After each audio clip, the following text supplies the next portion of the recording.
Asthma, হাঁপানি, শ্বাসকষ্ট এগুলো অবহেলা করার মতো কোনো রোগ নয়। বিশ্ব স্বাস্থ্য সংস্থার জরিপ অনুযায়ী 2024 সাল পর্যন্ত সারা বিশ্বে এই রোগে আক্রান্ত মানুষের সংখ্যা 30 কোটিরও বেশি। ধারণা করা হচ্ছে 2025 সালের শেষে এই সংখ্যা 24 কোটিতে পৌঁছাবে। বাংলাদেশেও এর ভয়াবহ অবস্থা দেখা যাচ্ছে। প্রতি বছর এই রোগে আক্রান্ত রোগীর সংখ্যা বাড়ছে। 2024 সাল পর্যন্ত বাংলাদেশে প্রায় 1 কোটি 20 লক্ষ মানুষ এই রোগে আক্রান্ত, যার মধ্যে 40% শিশু।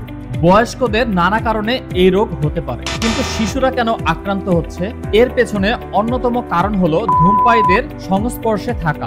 একজন ধূমপায়ী পরিবারের অন্য সদস্যেরও ঝুঁকিতে ফেলতে পারে। তাই আমরা বলি, নিজে বাঁচুন, অন্যকে বাঁচান, ধূমপান থেকে দূরে থাকুন। অ্যাজমা, হাঁপানি বা শ্বাসকষ্ট অনেক সময় ধূমপান, কোল্ড অ্যালার্জি বা ডাস্ট অ্যালার্জি থেকেও হতে পারে। তবে আপনি যদি আপনার লাইফস্টাইলে একটু পরিবর্তন আনেন, তাহলে নিজের পরিবারকে এই রোগ থেকে রক্ষা করতে পারবেন।